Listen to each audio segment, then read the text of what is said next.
No. Yeah.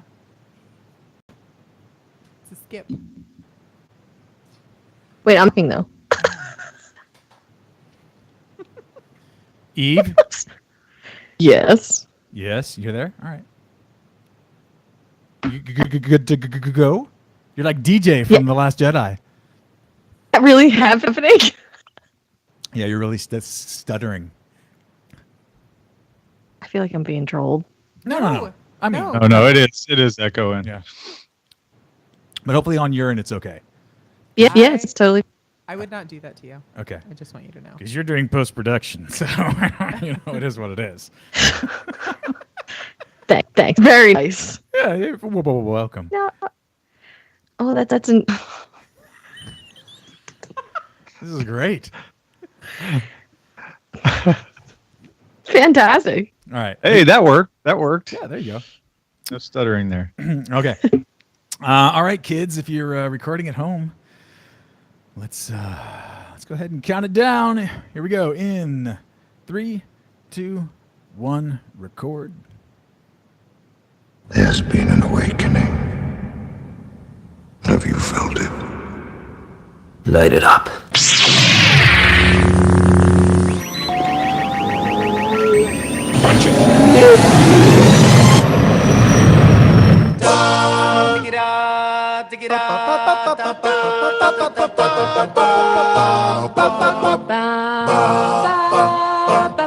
Welcome to Unmistakably Star Wars, your source for a high-quality, informative, and entertaining look into the Star Wars galaxy. So strap yourself in, because here's where the fun begins.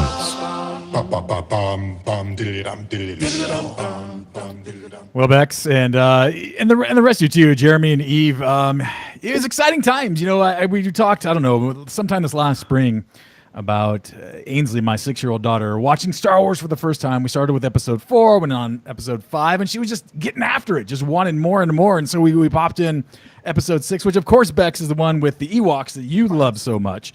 And we took a break because, you know, life kind of happens and stuff. And then it wasn't until, I guess, about 2 weeks ago, it was a lazy Saturday morning. Softball was done. Girl Scouts was done. So she said, Daddy, can we watch Star Wars? And I thought, what kind of parent am I? Of course we're going to watch Star Wars. And so, Jeremy, you'd be proud because we popped in your favorite, episode 1, The Phantom Menace. Well, I should at least say your most regularly viewed episode of the series. And so we watched that. She loved that. She, you know, it was interesting to see her track between Queen Amidala and the Handmaidens. And there was that moment because we went right into episode 2 and that moment at the beginning where, you know, the Naboo cruiser blows up on the landing pad of Coruscant, and she had a literal like reaction to it, like this gasp, this audible gasp, and then, you know, in the movie it pans to where you can see Padme actually in her flight gear, and then she picked up right on it. She's like, oh, that wasn't her.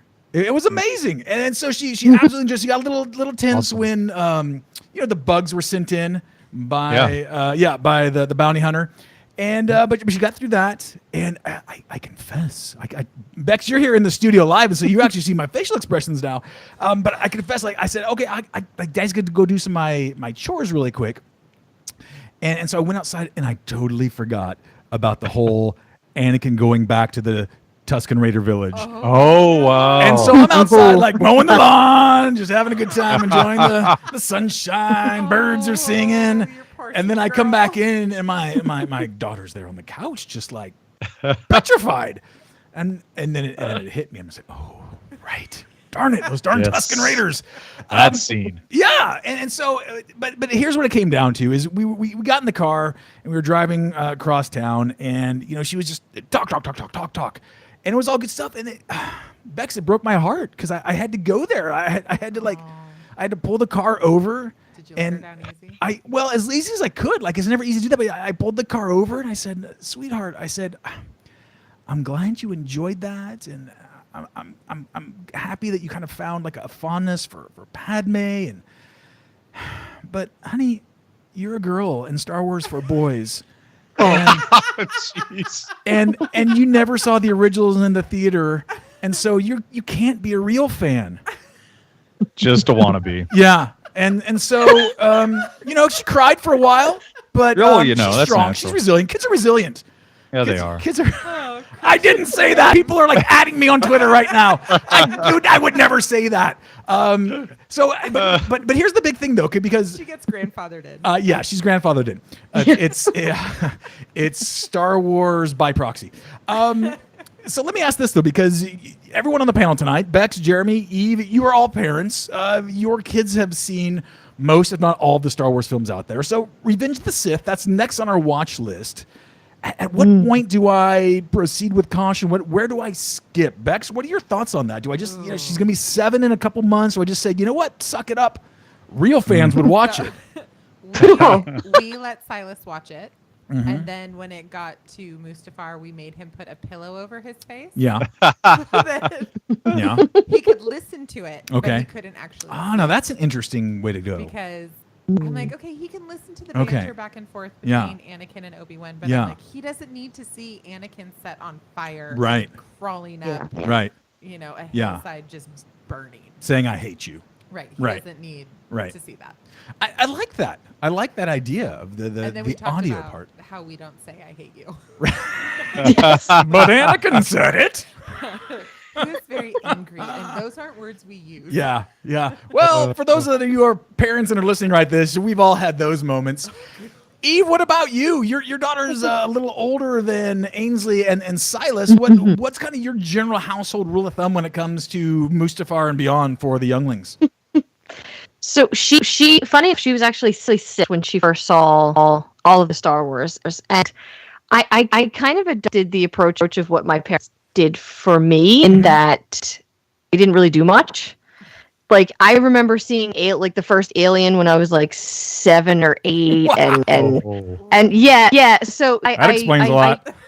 It does. It really I does. was 34 when I saw it. Wow. But like with Venture the Sith, I do recall just saying, I'm like you're gonna see some things. You have the choice to either watch or turn away. Mhm. And she kind of was just like, well, I want to see what happens.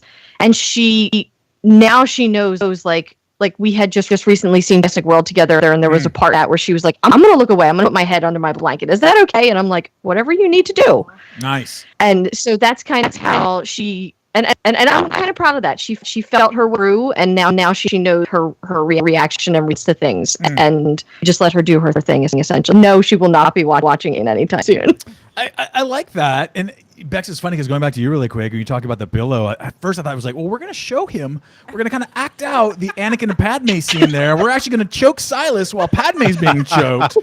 And then this is what it is. It's 4D. It's in 4D, son. Stick with it.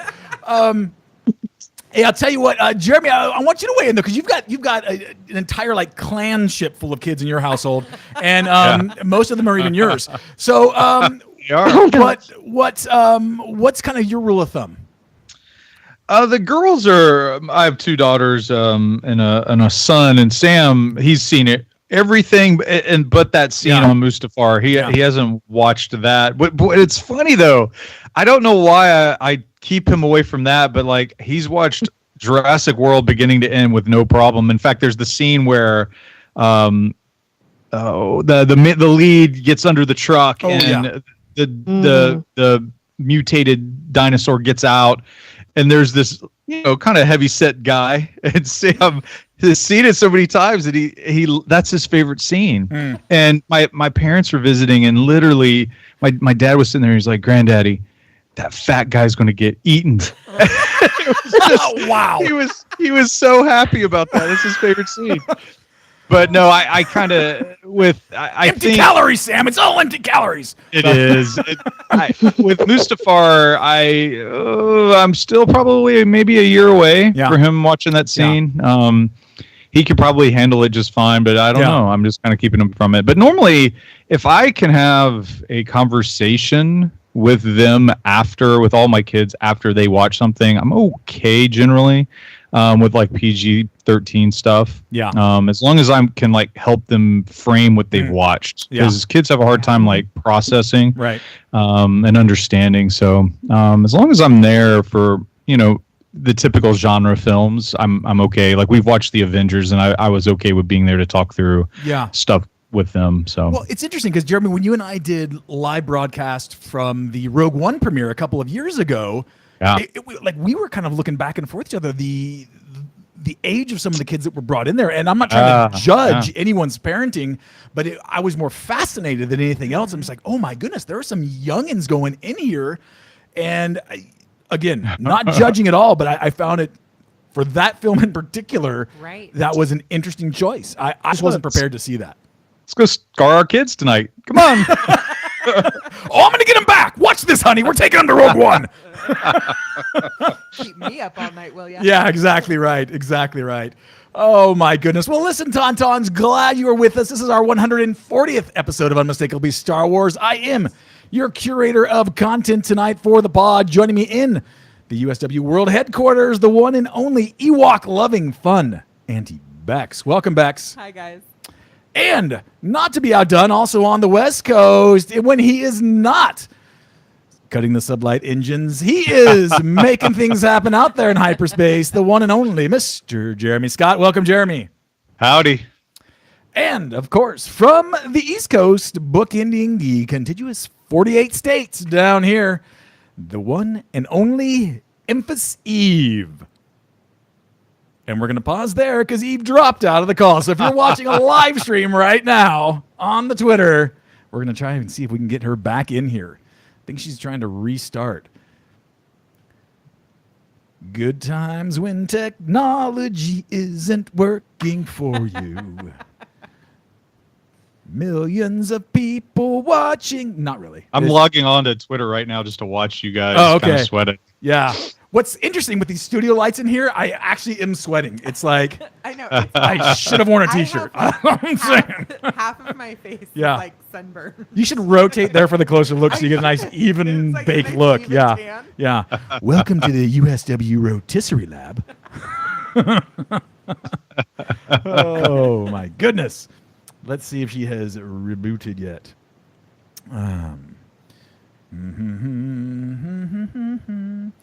We're here when you're here. That's almost like a Christmas carol. So did you read the excerpt that we're going to be talking about tonight? Yes. Oh, you have. It's kind of meaty. Yeah, were you thinking because of spoilers?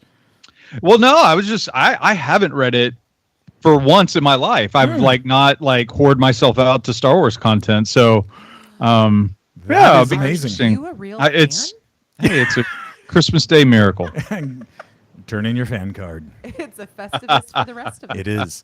Yeah, it's interesting. I think that we'll definitely go the audiobook on this. This is going to be perfect for the 5-hour flight to Kauai. Oh, Yes. you won't have it by then. Well, not this one, but I've got like the other Star Wars books. The Last Shot, The Most Wanted, the previous Thrawn one. Yeah. Sure. Looking forward to that. What, Jeremy? Are you taking any audiobooks on the trip? Are you taking any equipment on the trip? I'm reading the Legend. I'm going through Legends right now. Nice. I'm just reading lots of Legend stuff. So I have a few of those books from like the Old Republic. Yeah. So I think it's called Fatal Alliances or next. And so I'm going to be listening. When you get to the end of all the Legend EU stuff, will you just go Fahrenheit 451 on it and just burn everything? 'Cause it means nothing. It means nothing, Jeremy. There's so many little good tidbits in Legends. I know. It's so surprising because it's been so long. When we started the podcast in 2015, I really just spent all my time with canon. Yeah. And of course, I read the Zahn trilogy and some of Kevin Anderson's stuff and the first salvo of novels. But man, when we got to further down the road in the EU, I just bailed out. So I'm rediscovering a lot of stuff and I just haven't touched it in so long. So it's been fun. There's been some neat little stories out there that I totally didn't know about. So I've enjoyed it. Well, I think in the immortal words of Peaches and Herb, reunited, and it feels so good. Who could deny that? The Bex is just you're amazed at my pop culture knowledge, aren't you? Shocked. I'm just. Yeah, it's. I'm not gonna lie. I'm pretty amazing. I know. When I grew up, I want to be you. Oh man. So we're getting a transmission in from the Outer Rims, also known as Philadelphia.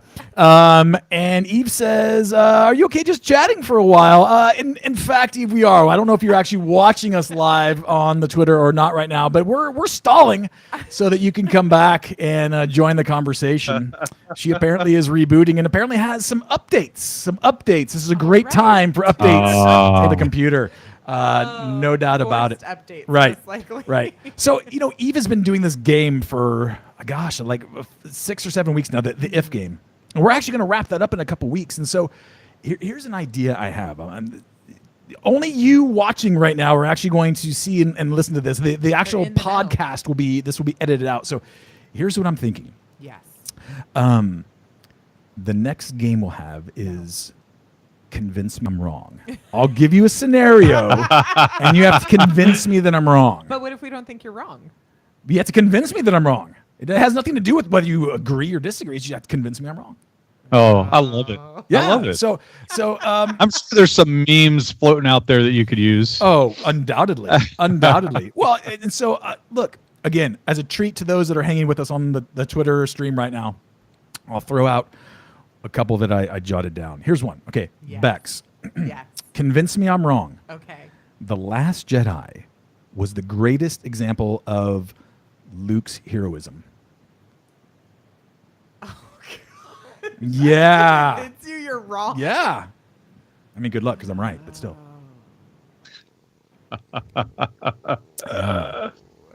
Oh, this could be fun. There's lots of see? The wheels are spinning. Yeah, exactly. Exactly.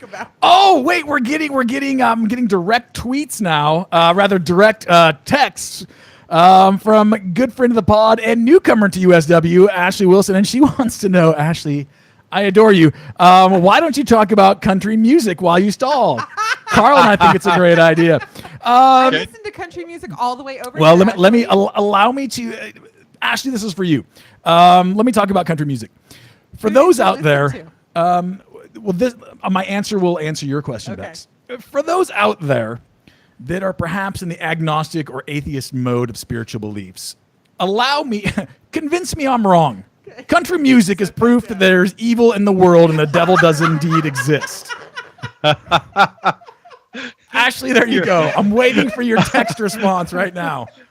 I'm arguing for God and Satan because of country music.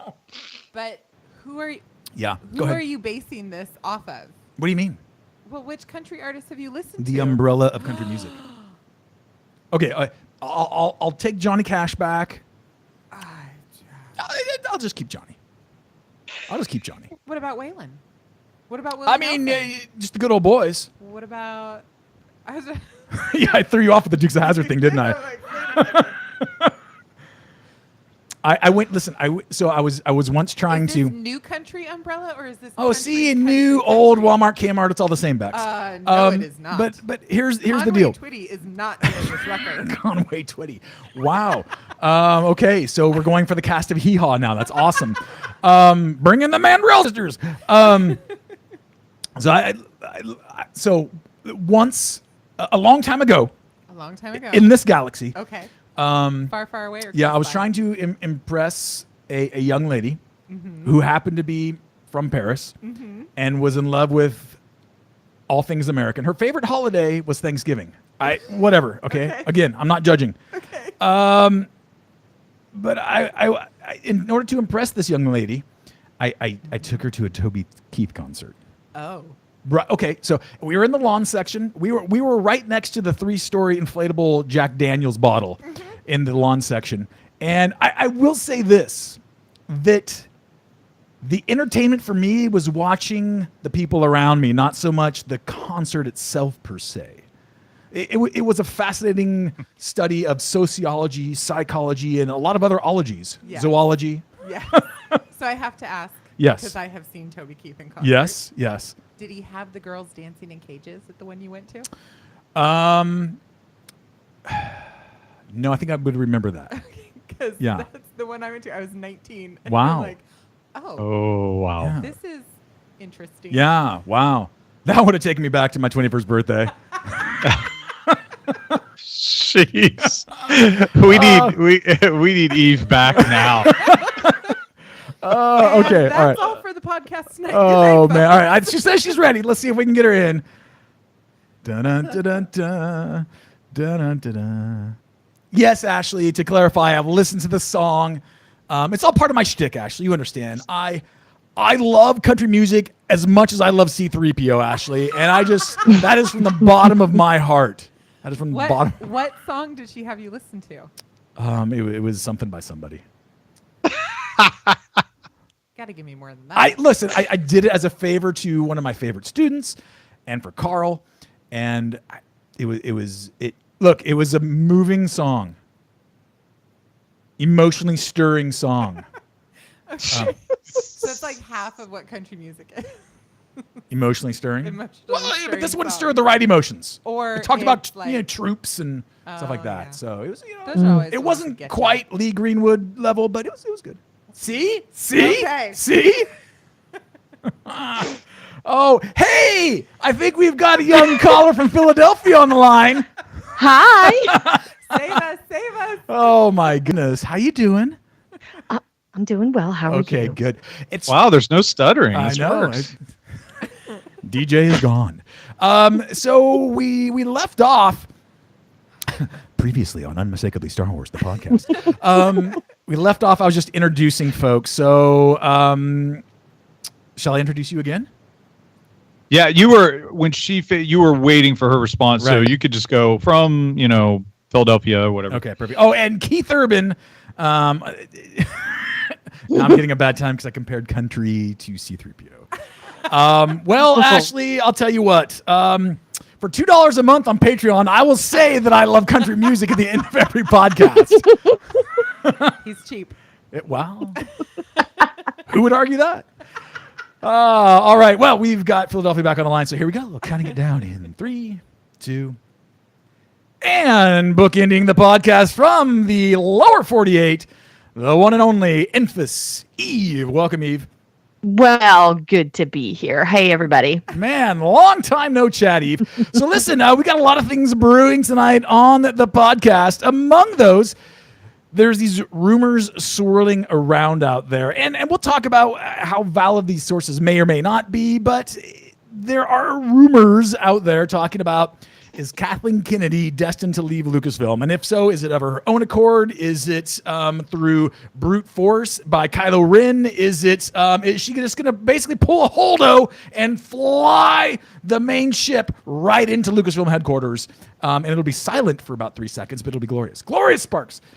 It's true. We also want to talk about that we have a surprise appearance in the upcoming Timothy Zahn Thrawn novel. We won't pull the trigger quite yet because we'll give you a spoiler alert when we talk about that. And then here's what we're going to jump into. I came across this article this past weekend, and I thought, even though it wasn't written about Star Wars and it wasn't written about fandom per se, I thought, oh my goodness, this is something that seems so timely. So I found this article in Popular Science, which of course, Bex, as you realize and know, that is a valid source for all things that are both popular and science related. That's right. And basically it says this, like, are we biologically created to automatically have an us-them mentality when it comes to things that are unfamiliar with us? And so I read that kind of through the lens of a Star Wars fan and thought, this craziness is happening in Star Wars fandom right now. Is it just science's fault? Is it all? Can we all just hug Bill Nye and say it's science's fault? And maybe that's a crutch, maybe it's an excuse. I don't know. We'll talk a little bit about that this evening as well. Find out what science says. Stick around, my little tauntauns. The news is coming up right after this. I have good news for you, my lord. That's so interesting. Wait, there's something very weak coming through.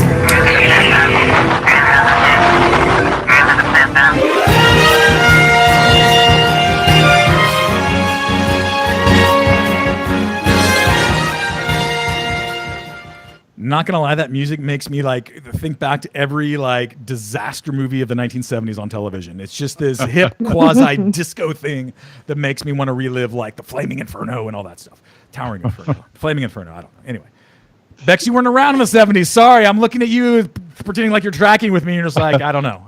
Towering. Thank you, old man. Yep. Old man Jeremy knows these pop culture references. Yep, gotcha, man. Gotcha. I don't get to be a real Star Wars fan either because I was born in '82. Oh, that's right. You and my daughter will have a great time talking about how you wish that you could be a boy that was around for, yeah. So you could be real Star Wars fans. Yeah, exactly. Oh, gosh. Oh, my goodness. Well, listen, let's jump into this Thrawn Alliances book. It's the second installment from Timothy Zahn coming out July, wait for it, 24th.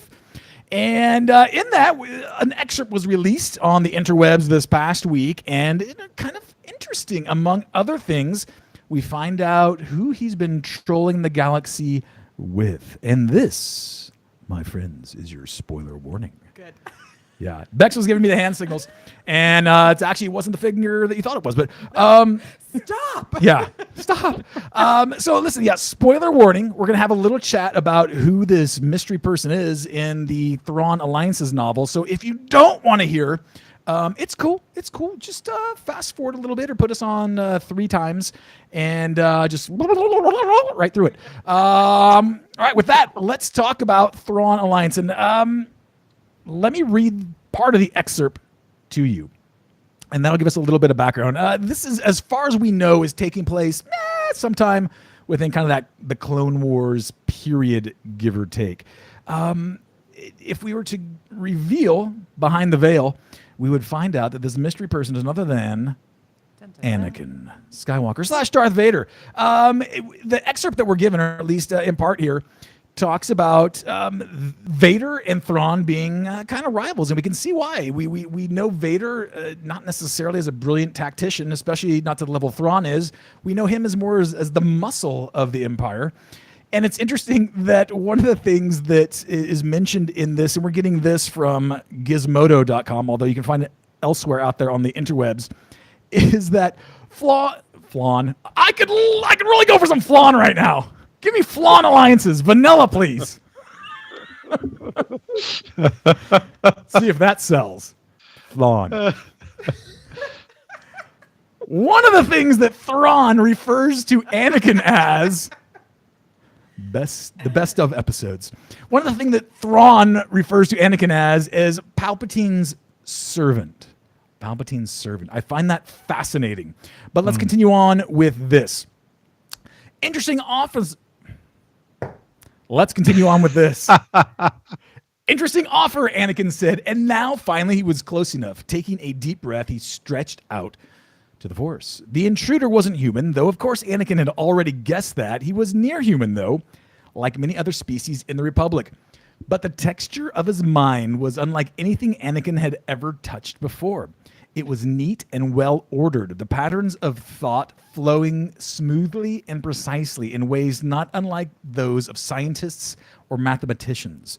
But the content of that flow and the muted emotions accompanying it were completely opaque. It was like a neat and precise array of unfamiliar numbers. My God, that sounds like my autobiography. My Germanness is coming out. That is me. Bex, make sure that's on my epitaph. Okay? You got it. And make sure all the font is, I like the square margins on both sides. Yeah, don't go left margin, right margin. And don't go middle margin on me. That's the worst. Make sure it's nice and... Anyway, all right, continuing on. So what answers are you looking for? Thrawn asks. I wish to more fully understand this conflict in which you're embroiled, the intruder, Thrawn, said. I wish answers of right and wrong, of order and chaos, of strength and weakness, of purpose and reaction. There was a slight pause, and when the voice came back, there was a new formality to it. You asked my identity. I am now prepared to give it. I am Commander Mithwa Runundo, officer of the Expeditionary Defense Fleet, servant of the Chiss Ascendancy. On behalf of my people, I ask your assistance in learning of the war before it sweeps its disaster over our own worlds. Okay, there's a larger excerpt that you can find online, legally, I might add. But let me ask this, though. Bex, thoughts on all of a sudden we were having some of these well-known established characters cross over into these novels with characters that they haven't necessarily come into contact with before. Yes. That is happening. What Are you a fan of it? Thoughts on it? Well, I haven't read the first Thrawn novel, so I don't really mind that Anakin is showing up. Let me slow down the pace for you, Bex. Okay. All right. So we've got Thrawn. Yes. We've got Anakin / Darth Vader. Is this good? Do we? Is more Vader good Vader? We've talked before that something about Vader's mystique and mystery that makes him more powerful, at least to the viewer / reader. And so, is this just fan service? I think it depends on the story that's being told, because it's Anakin, not Thrawn or not Vader that we're being. Well, eventually yes. In this Correct. excerpt, I can only go off of the excerpt that you gave me. Indeed, you can. So, it's Anakin. Yeah. I'd like to see more of Anakin. I like it. I'm not opposed to throwing him and Thrawn together and seeing what comes of it. Okay, it's not a dance competition. Eve, help me out here as I'm getting pins thrown at me. What are your thoughts on this? Is this fan service? Is this a good idea? I think it's a good idea. I think maybe there is a little bit of fan service coming into play. Mm-hmm. I didn't read the first Thrawn book, but I did ask about it if it was necessary, and people were just kind of like, not really. It would help, but I have a good idea of who Thrawn is just because I've read part of the EU. Yeah. So I like that I kind of have a basis for him already. But for me, knowing that Anakin is going to be there in some way, shape, or form, and then ultimately Vader, and then seeing Thrawn figure out that they are one and the same, that's going to be really interesting for me. Okay, I like that. And Bex, I like your response too. Jeremy, I want to bring in here though, because Eve brought up something very interesting, and so I want to toss it your way. You know, when Disney decided to recanonize what was part of the Star Wars story and what wasn't, and I don't personally know anyone that didn't enjoy the original Timothy Zahn trilogy, right? The Heir to the Empire. Mm-hmm, mm-hmm. So when it was, oh my gosh, Thrawn's coming back, and we get a little hint of him with Timothy Zahn, we get a little bit in Rebels, and then here we go with book number 2. Jeremy, from your perspective, is this what we need? Should fans be satisfied that this is the character that we longed so badly to have from the EU, now back in canon, that more Thrawn is good Thrawn? Yeah, I think this novel is going to be really interesting. I think it seems like there's going to be 3 at the least of these Thrawn novels. And so we're in the second one. I think this is going to establish a lot for us as fans, where Thrawn is at. It's interesting. Timothy Zahn is not retelling the Thrawn story during when he told the first one. So this isn't right after Return of the Jedi. Right. It's before. So in Zahn's mind, it's helpful because he can sort of say, well, that stuff might happen later, and it's not a deal breaker for him probably as a creator. I was listening to, it was an odd way that I came across this, but James Luceno, who wrote several Star Wars books, he also was a sort of like a ghostwriter for another sci-fi series with Brian Daley. They called themselves Jack McKinney. He was interviewed about those books, those sci-fi books that he wrote, but he was talking about Star Wars, and he said he talked about Tim Zahn and like the opportunity he has to write and how it's needed and interesting. And he goes, it would be hard for any of us that wrote in Legends to retell a story exactly at the same time. It's just we've poured our hearts into this other stuff. So it's great. I like it. I like it where the time frame is. The excerpt actually harkens back to the excerpt from Thrawn, which was when Thrawn meets the Emperor in the first Thrawn book. Yeah. He name drops Anakin. Right. And so now we have this moment of them meeting. I'm really hopeful for this, that this book really gives us, there's a lot of mystery around the Chiss ascendancy. And my hope is that it seems like based on this excerpt, like we'll find out more about them. If for fans that have read Thrawn, there's a little bit at the end where Thrawn is hinting at an even greater evil out there in the unknown regions, and so it's interesting. Hopefully some of these mysteries are going to be explored a little bit more. Great points. And of course, the Hall & Oates fans out there, Bex, as you well know, cannot wait for the remix of Your Chiss is on My List. Oh my gosh.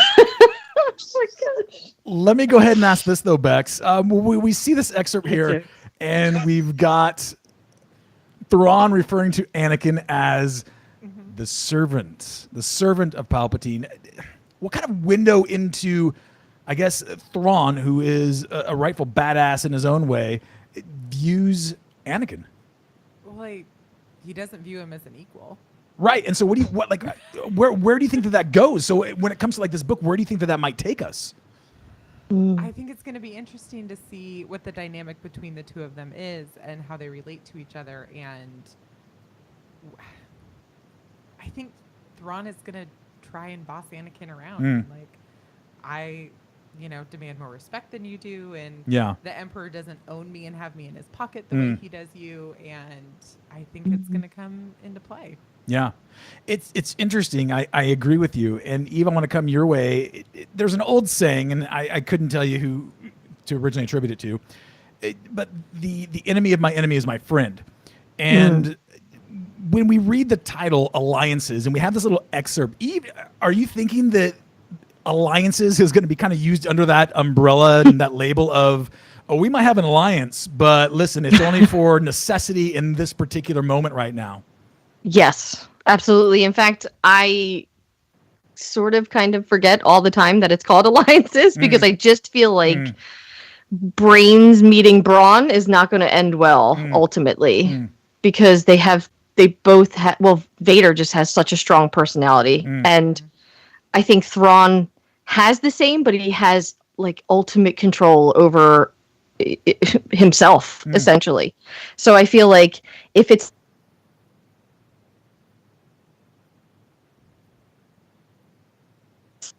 keeping his mouth shut is what he will do. And that I think would be interesting because it wouldn't take away from his character at all for me.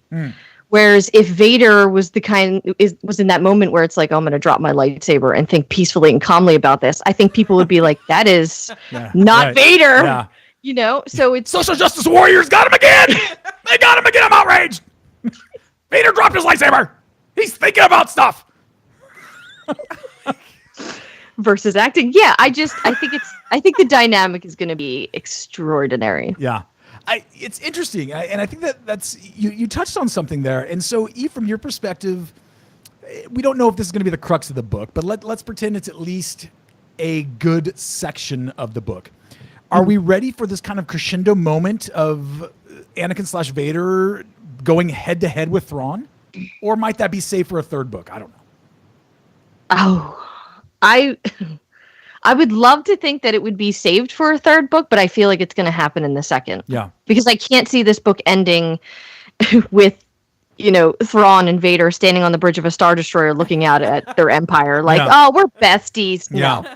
BFFs. I think it's TLA. Yeah. Let me ask this, Eve. I want to stick with you, and then Jeremy, I'm going to come around your way. When it comes to what could potentially be this uneasy alliance, right? And look, we can draw from our own history of the world or the United States history, however you want to look at it, of very uneasy alliances over time.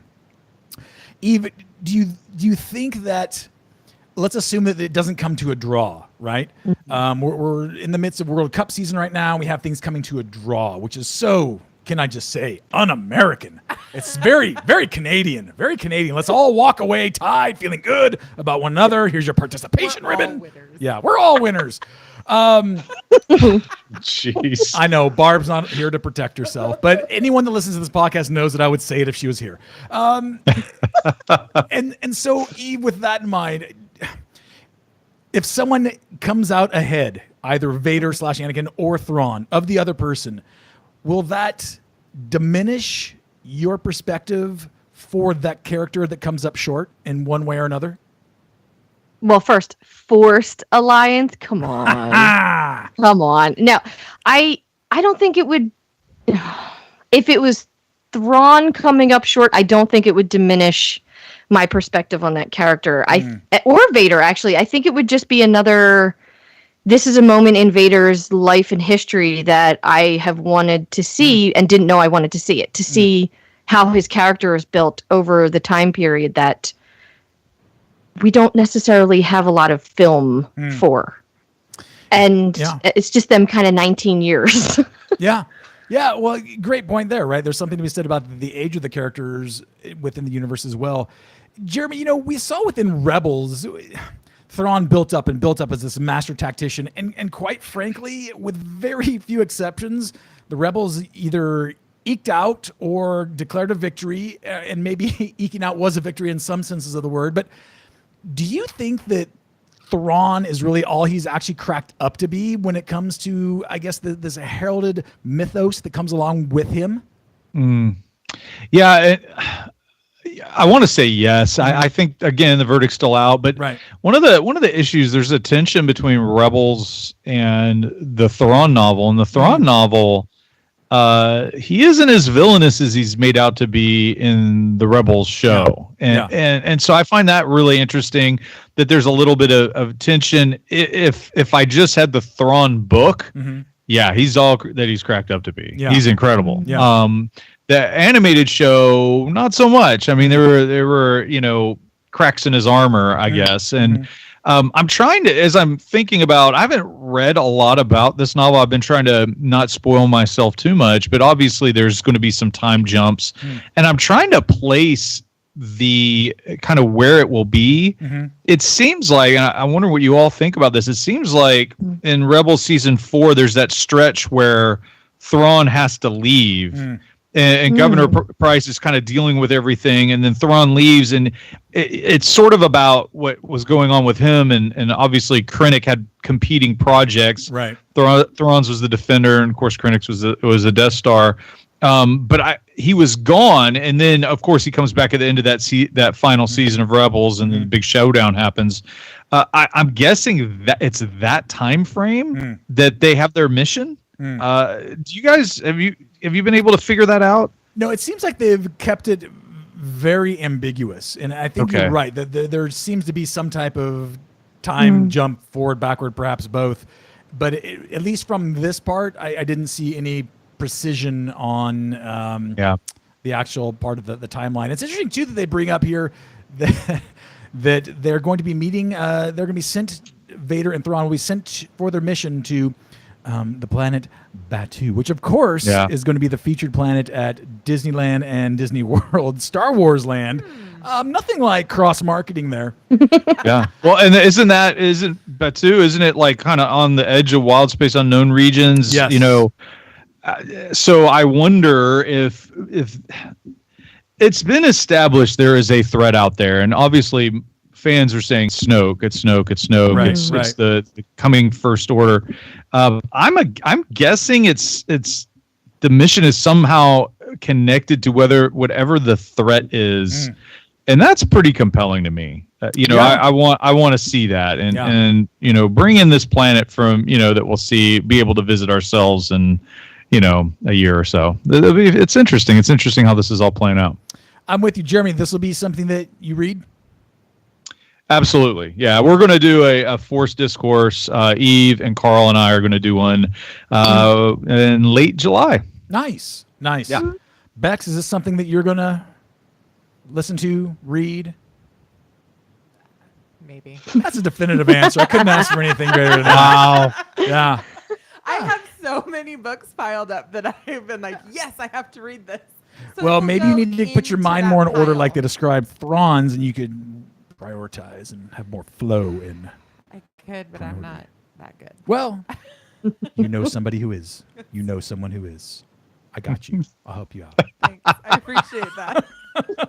Well, hey, let's pivot a little bit. As I mentioned at the top of the show, there are rumors swirling around out there in the Twitterverse and the interwebs talking about Kathleen Kennedy's tenure with Lucasfilm. Some sources have said, listen, there's no way she's going anywhere. She has got a laundry list of projects that she has worked on for decades that have been some of the most memorable films in the history of modern cinema.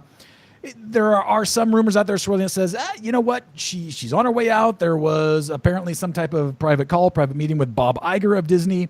with Kathleen Kennedy and talking about the future. And speculation was, is she being asked to step down? Are they talking about replacements? There's even more rumors out there that say that other people have been offered her position, including J.J. Abrams, and including to some sources, this is on Screen Rant, J.J. turned it down, and that they're, and I'm quoting the article here, having a hard time finding a replacement. Let's go to the film. So, Jeremy, you and I are professional educators.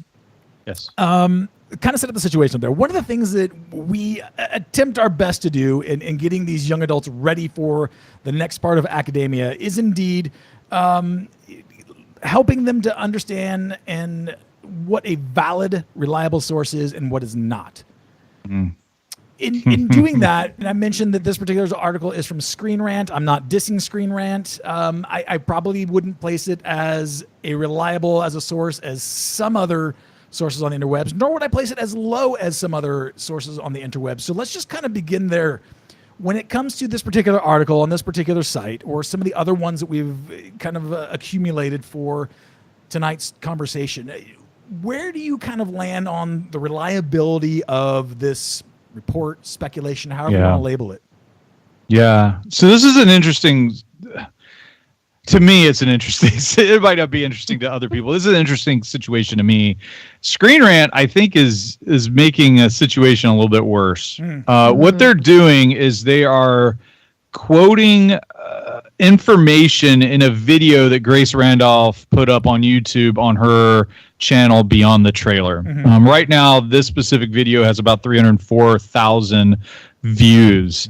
And, where she says all these things, Iger's interested in replacing Kennedy, but, allegedly J.J. Abrams was, offered the position. He turned it down, and that they had this meeting in a closed off room and all this stuff. So she breaks the story last week for her channel. It blows up. And what's interesting is out of the word work. And I don't know if there's vendettas some of the press in Hollywood has against Grace Randolph. I don't know. I have some hints, but people like Drew McWeeny, who, if you guys don't know who Drew McWeeny. Yes.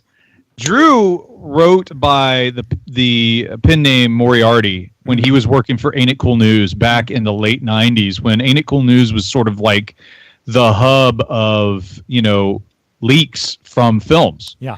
And famous story that a lot of the Star Wars fandom knows is Drew got his hands on the episode 1 script way before the movie came out. And he wrote, and he got banned from any Lucasfilms events until very recently. Wow. So, I mean, it was this like lengthy banned, very famous thing, him bringing the story.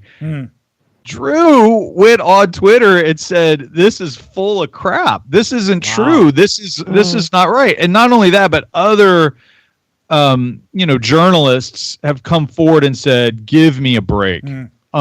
So I think as we look at the source, we need more corroborating sources than someone's YouTube channel saying, "Hey, I've heard this." There's a lot of that bull crap on YouTube right now. Yeah. It's a waste of time. It's a pain in the ass, and it's really, you have all this misinformation. I mean, YouTube in many ways is kind of turning into the dumpster fire that Twitter can be.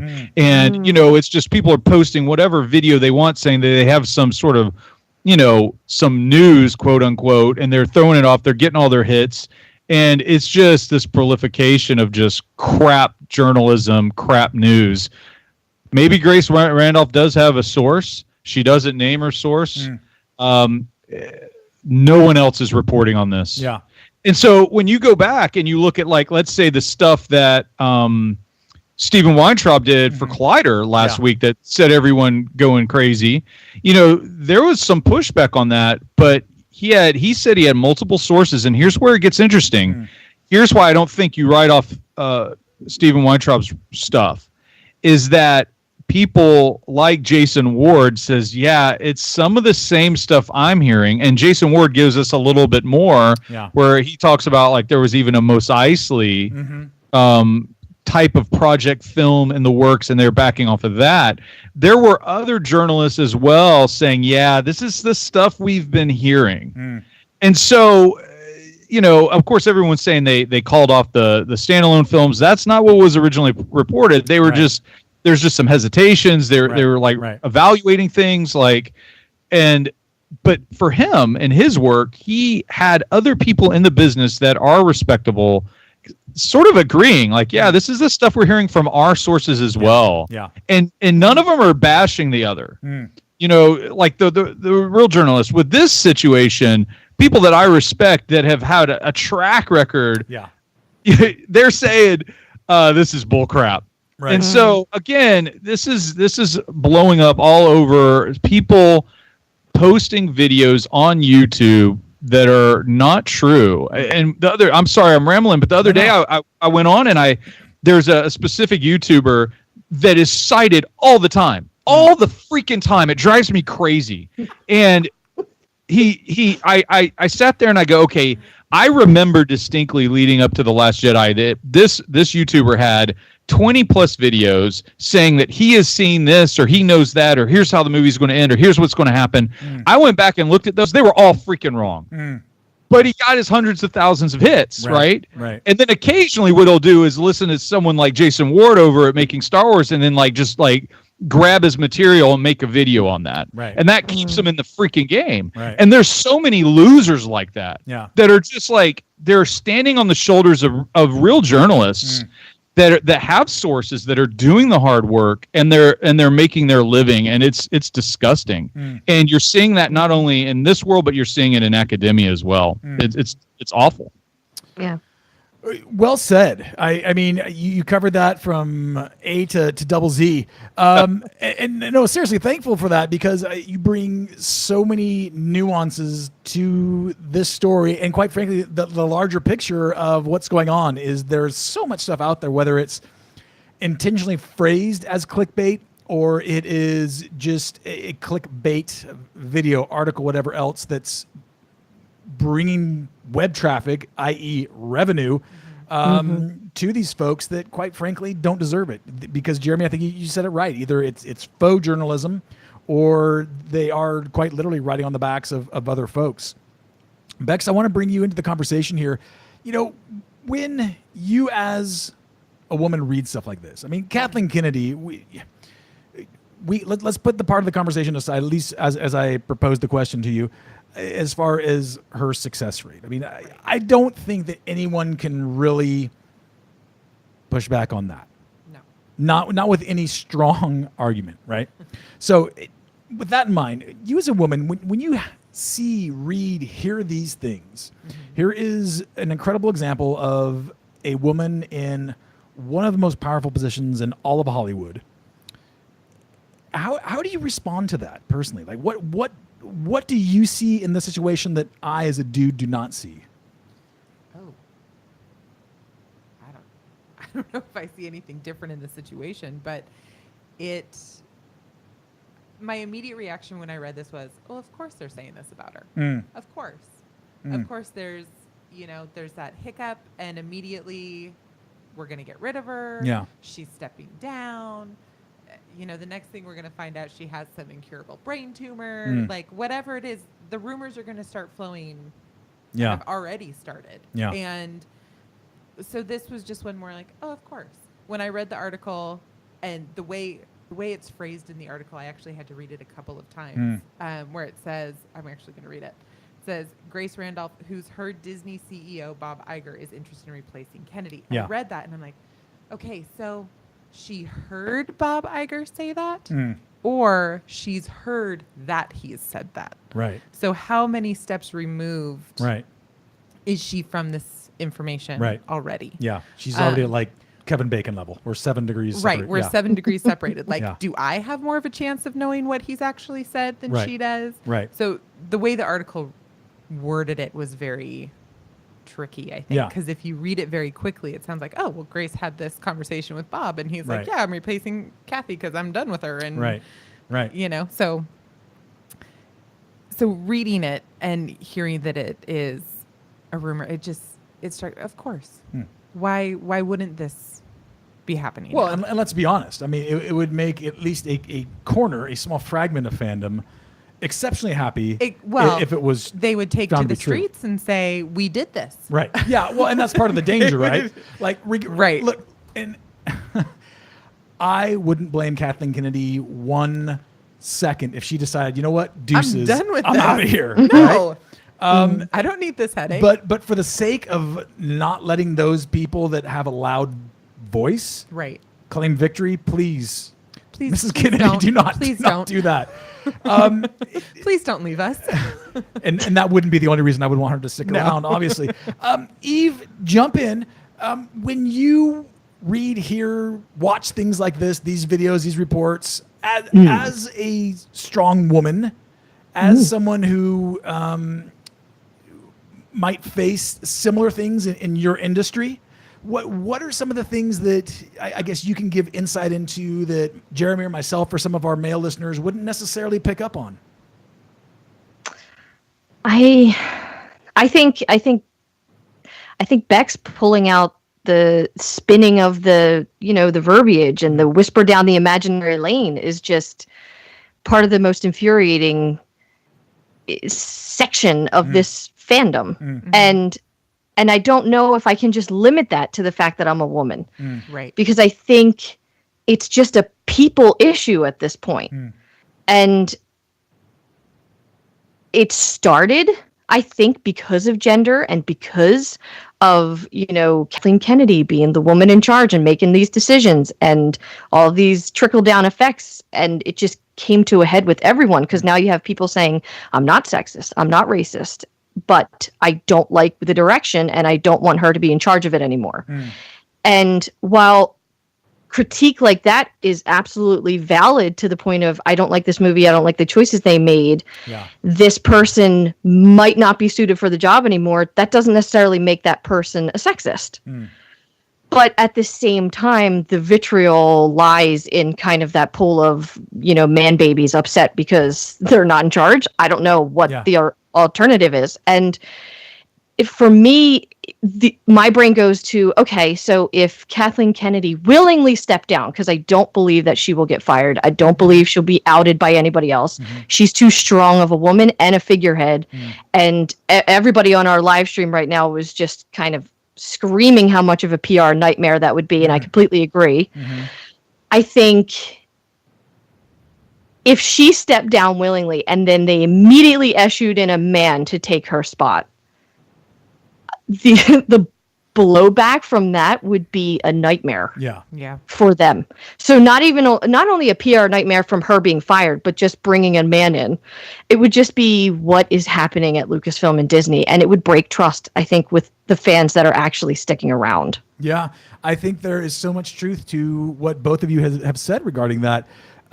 Jeremy, let me bring it back to you, and let's go just a step further. Let's say for whatever reason that Kathleen Kennedy, whether it's next week, next year, 5 years from now, is no longer part of the franchise. What do you think? How do you think that impacts Star Wars as a franchise? Well, a lot of it is who replaces her, right?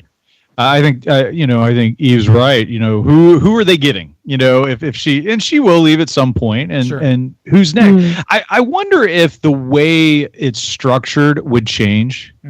So instead of someone not necessarily coming in to replace, air quotes, but that you take that job and sort of break it into parts. And have someone that's sort of like overseeing story content creation, over all mediums, and then someone that's more in line of a producer, that's like, making sure all these projects are being funded and they have the right things. I wonder if you might see something like that. It might, for franchises that are this big, I wonder if just one person being the main guy or gal is really the best. I don't know. I'm just curious down the road if there will be some sort of restructuring at Lucasfilm because they're taking on a lot more content and more volume. And so when I think of Kathleen Kennedy, as the head, I say, okay, so she's in charge of what's happening in the books. She's in charge of what's happening on TV, both live action and animated. Right. She's in charge of what's happening with the comics. Yeah. She's in charge with the films. She's in charge with, like, wouldn't it be better if you start divvying up those roles a little bit and having people that might have an expertise in sort of like the publishing world work with someone that has the expertise in the film world? I don't know. Yeah. But those are just some of the questions I have. She has done amazing for Lucasfilm, and she's done great work. She's one of the greatest Hollywood producers in history. Yeah. And that'll never change. And she's done great. When she leaves, it'll be sad. Like she's doing good work. Yeah, well said. And I think that's a couple of things that stood out to me, Jeremy, with that. And one of them is, forgive me for bringing in sports analogies to a Star Wars podcast, but you could go back and look at the three major sports here in the United States: football, basketball, baseball, and you look at the people that have had the shared responsibilities of a head coach and general manager, which they're overseeing the budget, they're overseeing the draft, all those things, and without exception, there's been maybe one or two success stories. The rest have been dumpster fires. Yeah. And Jeremy, I think that along the same lines, it has nothing to do with gender. It has nothing to do with Kathleen Kennedy's ability as executive producer. I do wonder if well, here's what I wonder: where does she find time for sleep? For one, and I couldn't imagine. Like, I get ulcers just thinking about her job, so I can only imagine what she's going through, the emotional toll that it takes, regardless of being a professional. But I do wonder whether she is still the one that oversees everything, and then has other people underneath her that are heading up each of those divisions. I don't know how it works. That's not my forte, but I do want to see her stick around. I think that for a variety of reasons, it's important that she continues to be a strong part of Lucasfilm and the Star Wars universe. Absolutely. Yep. Well, I'll tell you what. Wait a minute. Is that? Is it? I think. What? There it is.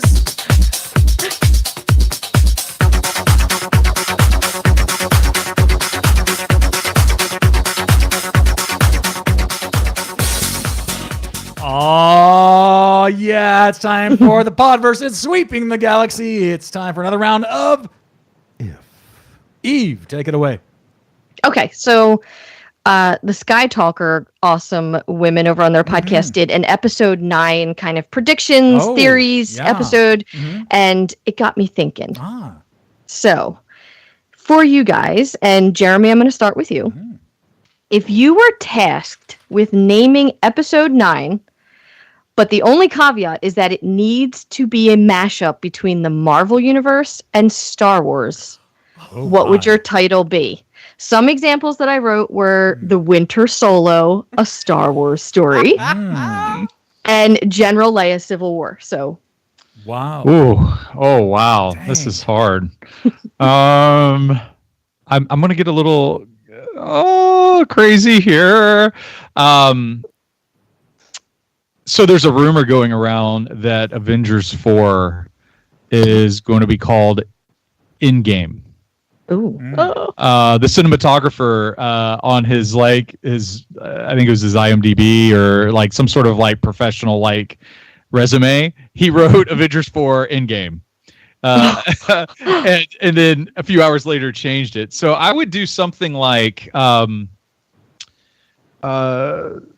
Star Wars Episode 9, the end of I don't want to say the end of the Force, the end of the galaxy, the end of the that crawl's just gonna be the end. Just the end. Oh man. Or the Incredible Ray. I don't know. All right. No, nice. There you go. All right. So, Bex, what you got?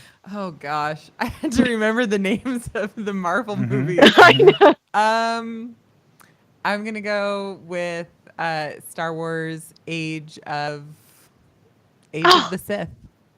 Age of the Sith. Wow. Good. You stole my. Sorry. Oh, nice. Bex for the steal. the only Marvel movie I could think the name of. Yeah, actually, well, I'm just gonna skip ahead to my answers, but I wrote The Age of the Jedi, so it's like I was going back and forth. There you go. Nice. Well, there we go. We had I like the it. darkness. Or Or you could go episode 9, Star Wars episode 9, Homecoming for Lando. Well, I'll actually play on that a little bit because I think what we're going to get in episode 9 is we're going to get where Han Solo's coming back. It may be just be a time jump, to show what happened, but it's going to be it's going to be Han and Chewie. We're homecoming. We're homecoming. Chewie, we're homecoming. See what I did there? Spider-Man Homecoming. Okay. Listen, you didn't put any requirements on title length. I'll just go with Iron Man. It'll be the C-3PO standalone then. Episode 9, Iron Man. It's all 3PO. 3PO holding a blaster and a lightsaber. Yeah. 3PO versus 000. Slay the meaty ones. It's gold. Does he still have his red arm? Yeah. Yeah, absolutely. He's got his red arm. All right, so Eve, do you have another one tucked away since Bex kind of somewhat stole yours? I mean, can I just go with the Winter Solo? The Winter Solo. That's good. The Winter Solo. That's a fun. You gotta wake me up before you solo. Now we're blending 80s pop culture with Star Wars. Oh my goodness. Stick around, Tauntaun. We'll be back with a closer look right after this. I'm going in closer to one of the big ones. Closer? Come closer, I have the view. A certain point of view.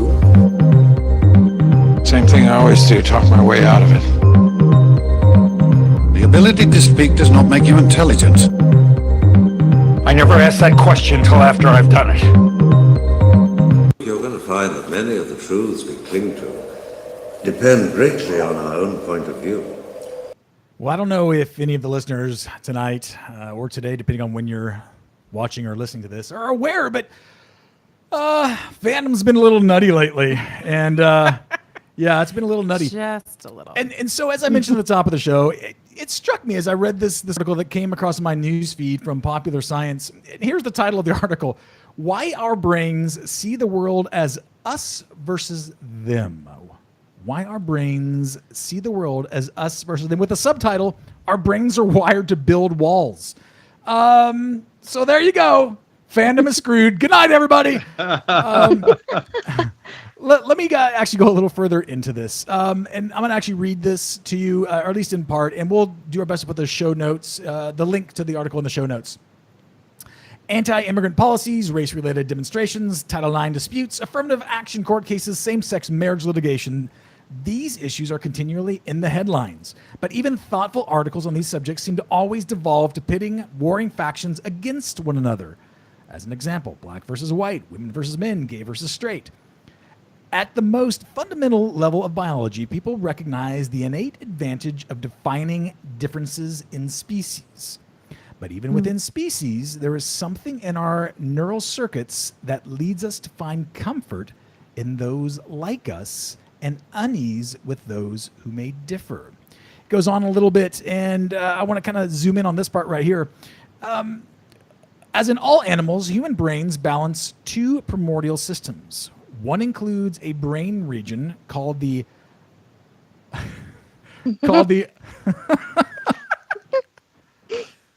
One includes the brain region called the amygdala that can generate fear and distrust of things that pose a danger. I just want to press pause right there on the article.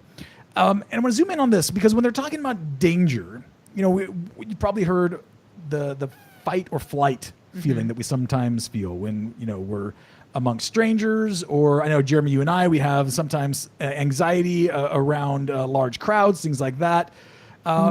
Certainly listen to country music, anything that would cause us to flight.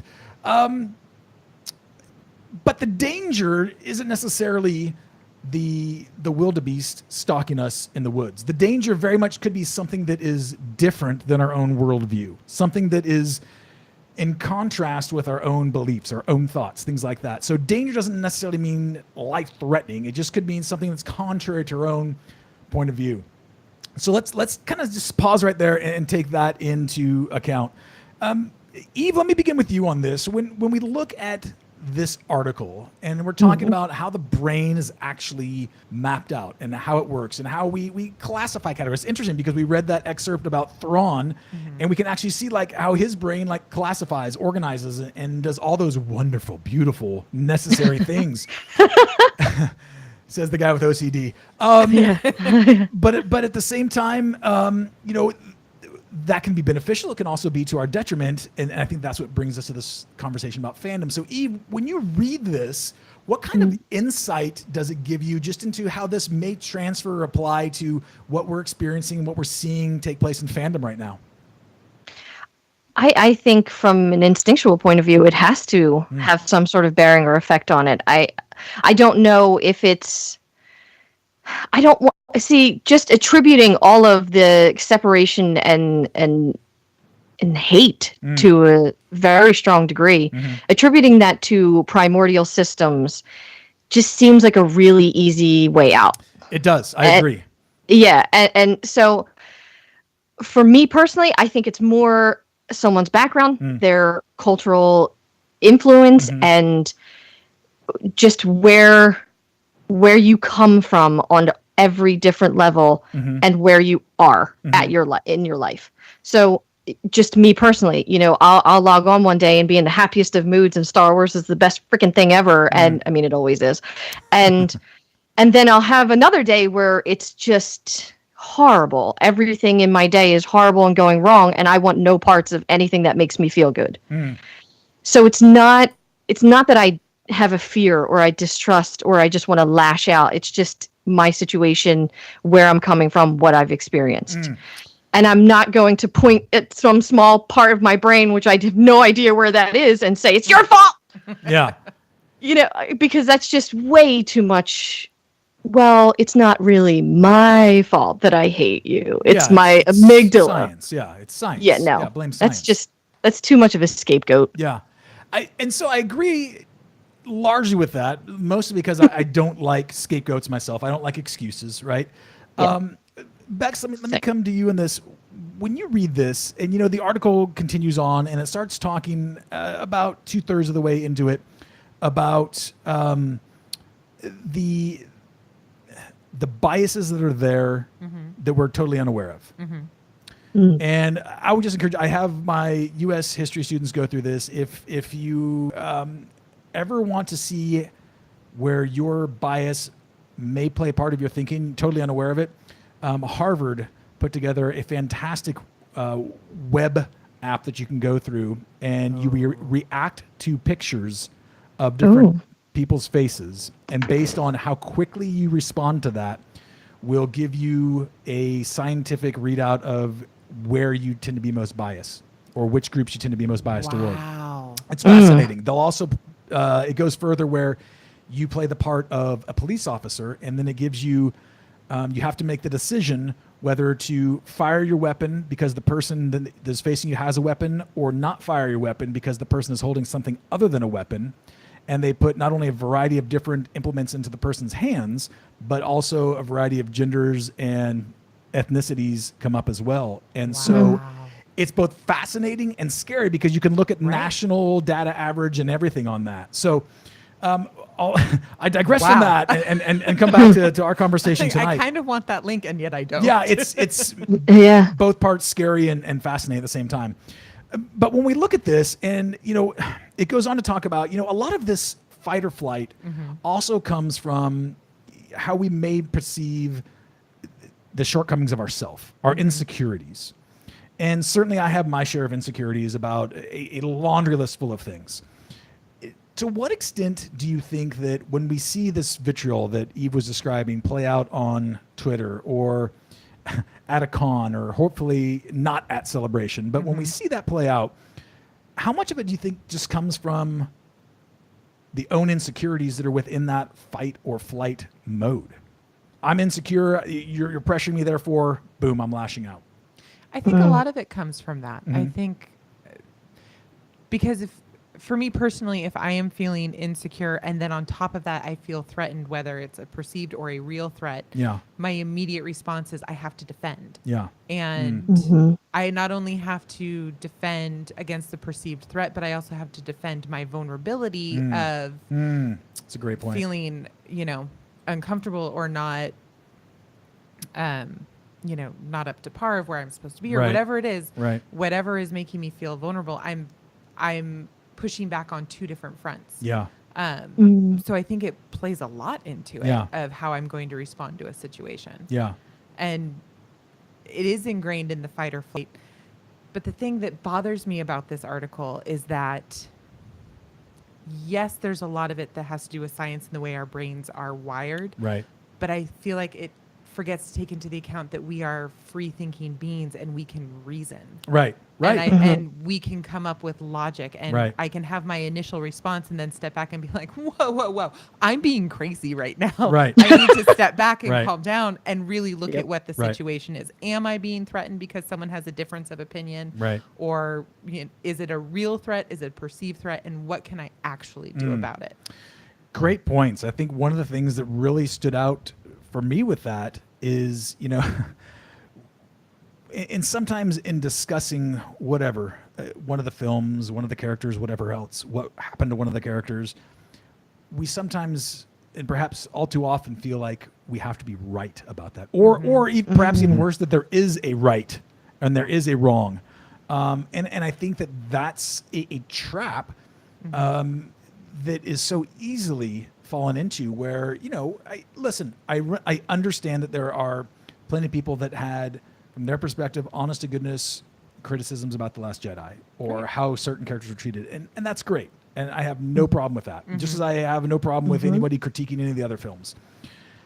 And at the same time, I'm curious, and Jeremy, I want to bring you in on this, I'm curious when we start to think that there is absolute right and wrong, truth, absolute truth as to a character's path, as to a character's choices, as to whether a film is good or garbage.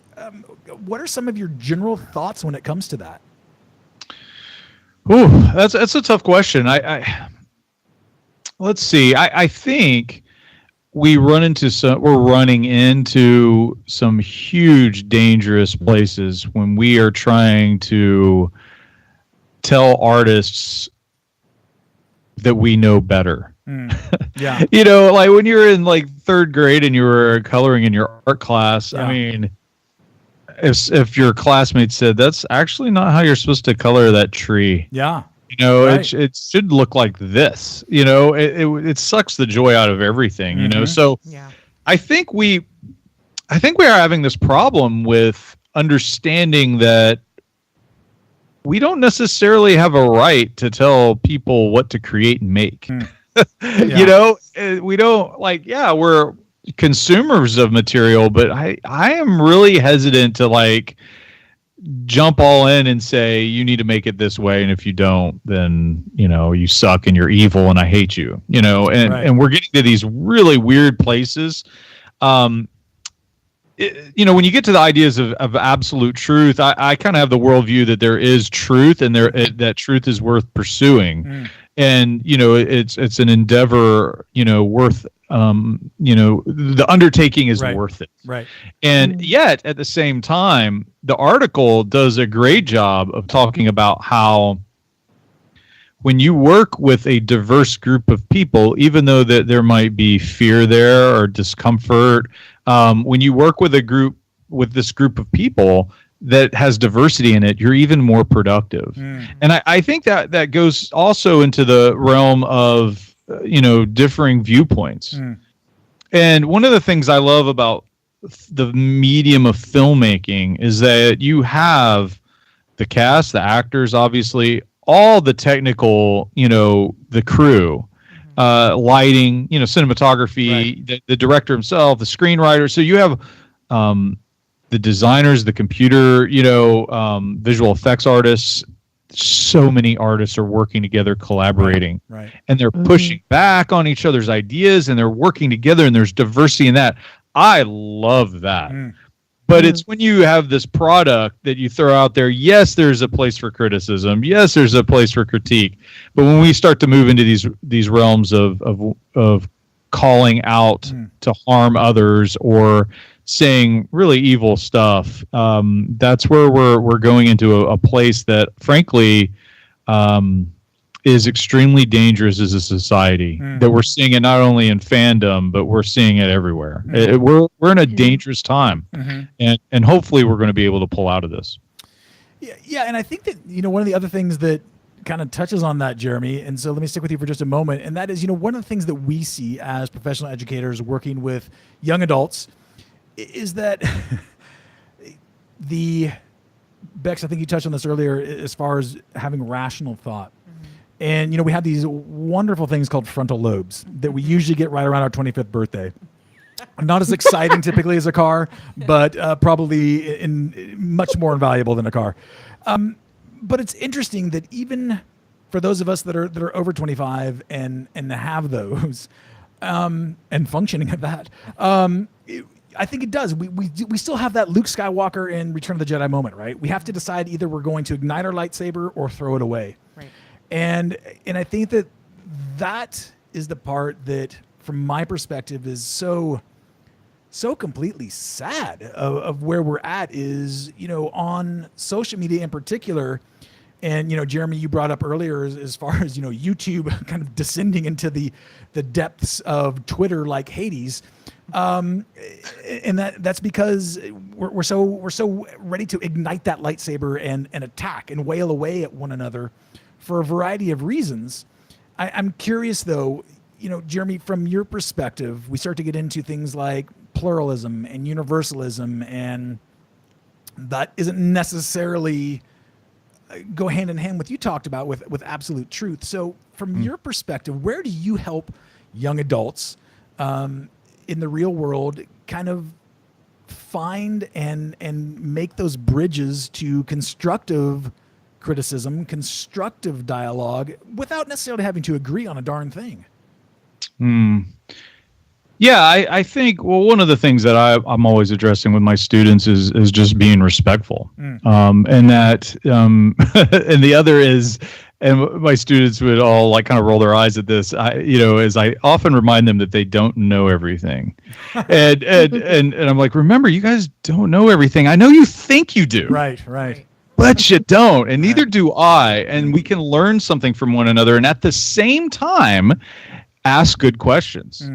Why did you do this? What does this mean? Why are you saying that? What do you hope to get out of that? That seems to not line up with this other statement that you've made. How do those work together? Asking the right questions, asking good questions, and then listening is huge. And then obviously, there is evil in the world. And when you see it, identify it and resist it. Right. And, sometimes that resistance is, marching. Sometimes it's sitting in. Sometimes it is getting yourself arrested because you're protesting. There are times to do those things. But when you're in the early stages, asking the questions and then listening is such a key part of this whole issue. And then being open to being questioned yourself, and having this understanding that I might not have it all together. I might not have it all figured out. I'm going to work real hard to figure it out. And I want to go somewhere with what I'm learning, but at the same time, just always being willing to learn from others. That is such a huge thing. And I think it goes back to that diversity issue is, yes, our biology, our brain develops in a certain way.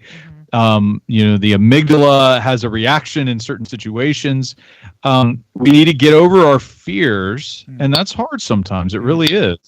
But we need to try to get over our fears, work with people that are different than us because they can enrich our lives in ways that we might not have them enriched if we just stay with our own kind. And I'm not necessarily talking race or sexual orientation or our gender. whatever. I mean, diversity in all types, religions, race, or sexuality, sexual orientation. Like we need to be able to hear and talk to each other. And I think we would be better off if we could get to a place and start doing that. And I'm always talking to my students about respecting and listening, pushing against ideas, like being hard on stuff. Like really, like if there's something that seems like, question it. Right. And try to figure out, well, why do I think it's wrong? And that's how you learn. That's how you collaborate. You might be really blessing another person if you're like calling out some faulty thing. Yeah.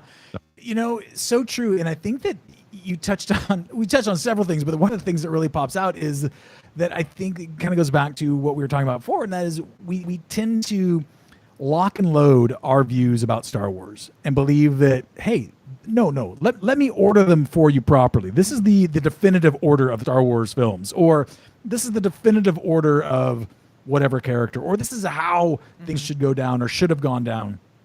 And I think in doing that, Jeremy, it kind of goes to what you're talking about, some of the young adults. And look, I confess for myself as well, sometimes getting into that mode of like, well, I think it, therefore, of course, it's right. Yeah. And I think that's a very, very troubling place to be. There's another article that is in our show notes from Psychology Today, and I love the title. I just have to read the title, including the subtitle. And that is, "Want better conversation in times of divisiveness? Try this." And then the subtitle, "Civility is a great goal, but it is a pretty low bar." And I think, yeah, it is, right? Like, it's not just about like, all right, it's not just what our mom said, like, treat others how you want to be treated. Like, that's a great starting point, but that is not the end goal. Right. And, the author does a great job of just kind of unpacking this. And he talks about going through the 7-day civility challenge. Listen, if you're up for that, it'll be in the show notes. But I can confidently say I don't think USW listeners are anywhere part of this, which brings up kind of another interesting point. I think to a large extent, Bex, we find that, Jeremy had alluded to, regardless of race, gender, sexual orientation, whatever else, in fandom, we tend to generate with people of like mind. Right. Right? Love The Last Jedi, hate The Last Jedi. Love Solo, hate Solo. Hate C-3PO, really hate C-3PO. But nonetheless, there's no wrong answer there. But nonetheless, like, our listeners are real Star Wars fans. Mm-hmm. They're good Star Wars fans, and they're good people. I like, based on the DMs that we have, based on the people that we respond to on social media, I don't feel that we have any negative Nellies. We just like we have fans, and fans have likes and dislikes, and that's great. And so there's part of me that says, well, this is a great conversation. It's an important conversation, but perhaps the people that need to hear it most are not the ones that are listening to USW. Right? Right. Or yet. At the moment. Right. And so I guess, Bex, from your perspective, what insight, what advice can you give that says, look, how do we bring the message to the people that need to hear it the most? And by saying that, let me preface it by that while you're kind of considering that. I don't mean to say, oh, we're bringing you the right message, wrong-minded people. You will think like we think, therefore you will be correct. But I'm saying, like, look, the message obviously here is civility is doable. That's a low bar, but let's start there. So how do we get to a spot where people can actually go, all right, I'm in. I can at least be civil.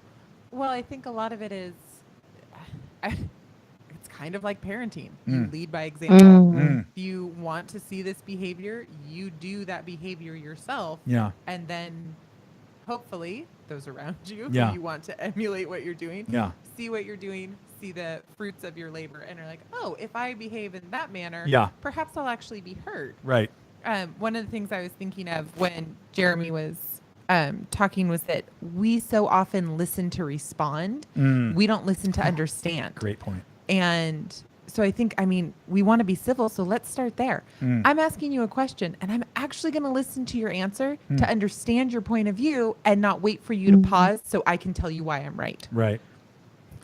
or not wait for you to pause so I can tell you what. Well, and it brings up an interesting thing, and Eve, I want to bring it back to you, but I've in my day, I've taken some classes in psychology and counseling and things like that. And I've been both in a position to counsel other people, and I've been in a position to receive counsel from people. And it's interesting that if you were to go and be trained as a therapist, there's actually levels to response. And as an example, an L2, a level 2 response is just basically, Bex, as you're talking, I'm saying, oh, uh-huh. And so I'm just giving you like affirmation for you to continue so I can better understand. And then as you go up level 2, or rather level 3, level 4 and beyond, then I'm giving more, it's more active listening. So as you're saying how you really appreciated The Last Jedi, then I'm saying, oh, so what I'm hearing, Bex, is when you saw Luke Skywalker do his Force projection, that actually like was enthralling to you. And so you're just like, yes, now you get it. And so as you go up in the active listening, you're actually participating in that dialogue. You haven't actually responded to anything yourself in your own opinions yet, but you're engaging in the conversation and trying to draw more understanding out of the person. So Eve, let me swing it back to you. When we look at civility, and it's funny because Bex, when you were talking, and for our younger listeners, you may not be familiar with this film, but there was a little film in 1978 called Airplane. And as you were talking, Bex, I was thinking of as the Hare Krishnas are walking through the airport terminal handing out flowers, and one guy just cold cocks him and he's like, I don't want your message of peace. That's going to be Celebration Chicago. So Eve, I hope jumping in here, what's next after civility? What do we do beyond just saying, okay, I'm not going to break out the yo mama jokes with this. I'll hear what you have to say about your lame Last Jedi. I think it was touched on a little earlier. I think vulnerability plays a big part in that. Wow. I think if you're starting from a civil point of view, then you kind of have the basics going, and you're open for discussion for pretty much anything at that point. You're willing to learn, which is what Jeremy mentioned. And I think being vulnerable kind of it doesn't necessarily let your guard down so much as it lets the possibility that something new can be good.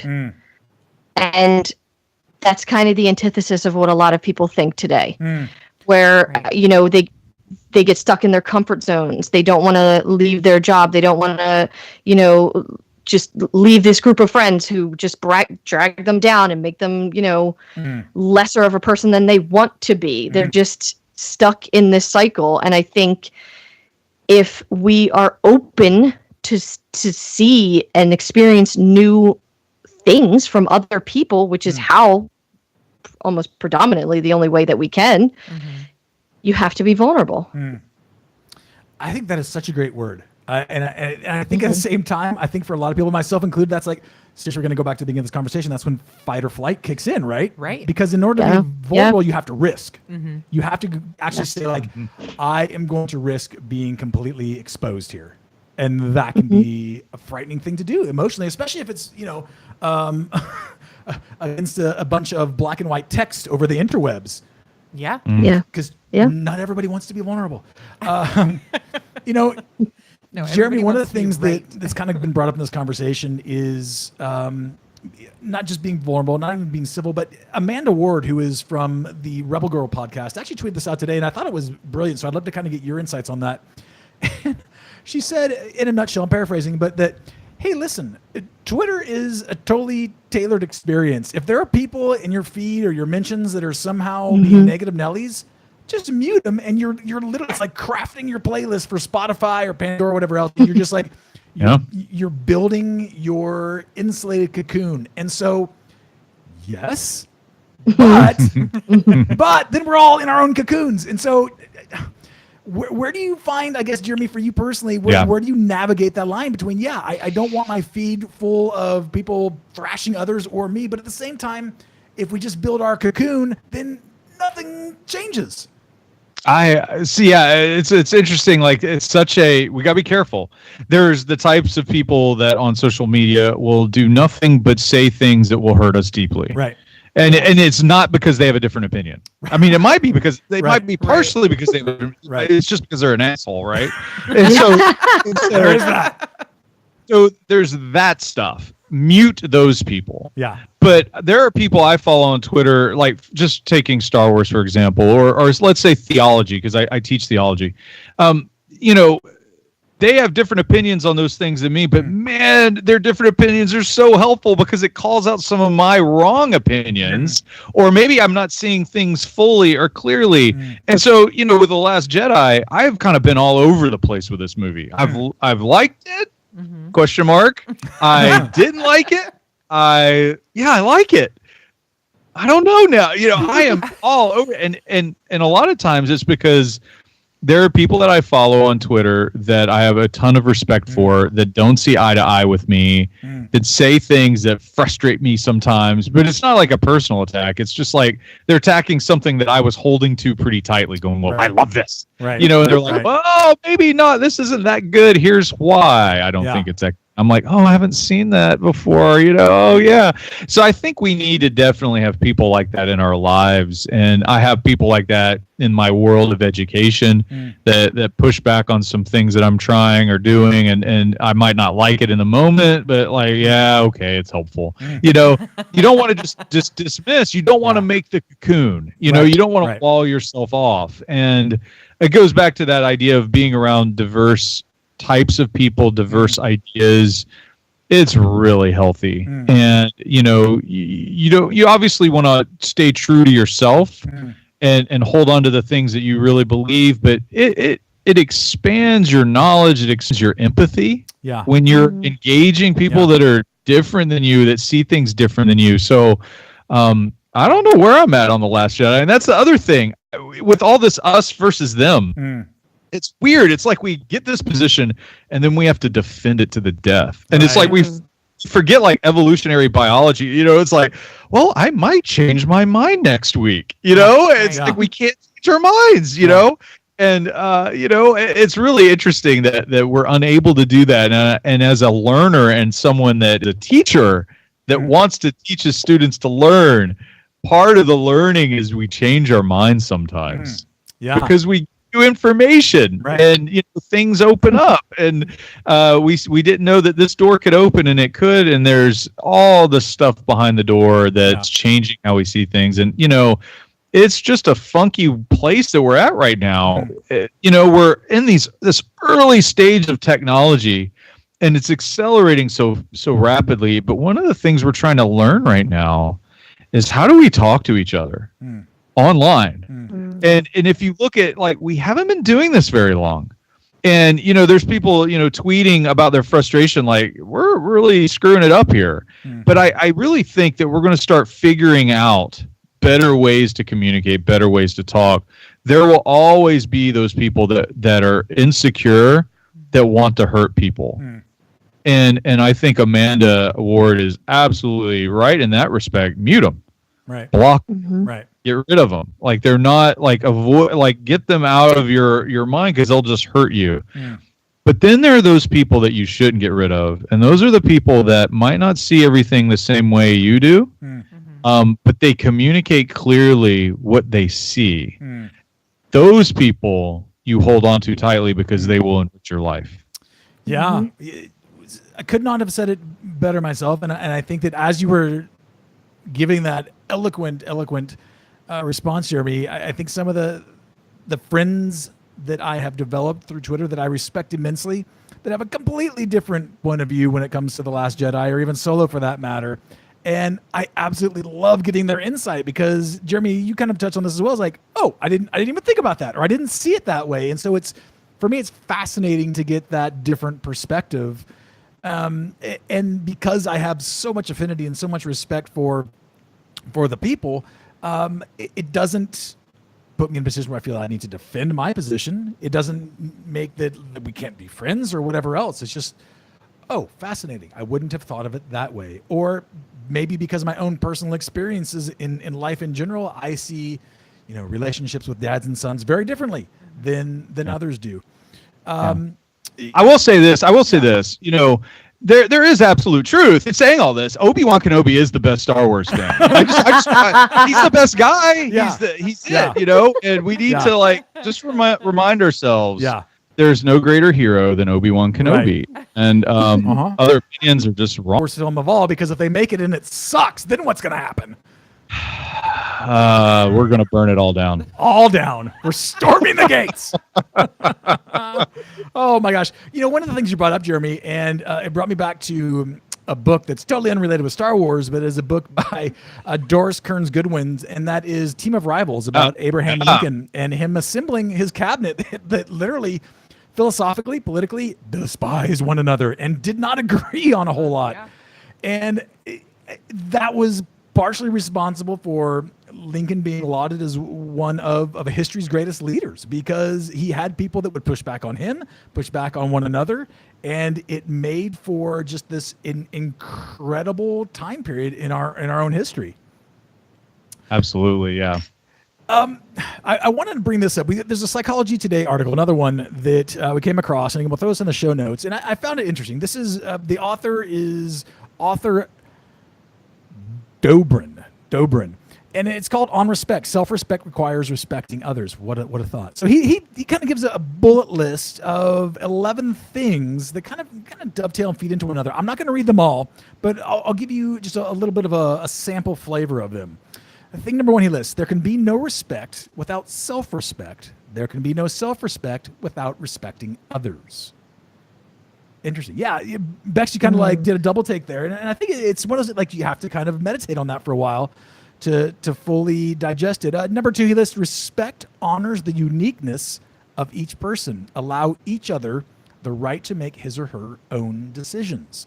So again, that's just 2 out of the 11 he lists. I found it to be a pretty thoughtful list. I didn't find it. Sometimes I read lists like this and they seem kind of trite and kind of, you know, they threw this together because it's 3 words that start with R and they all rhyme or whatever else. But I found this to actually be a pretty insightful list. So again, we'll include that with our show notes and encourage you to kind of go through that. Here's my question. All right. As we start to land the shuttle on this, Jeremy, I'm going to begin with you and then we'll just go around the horn. Flash forward to April 11th, 2019.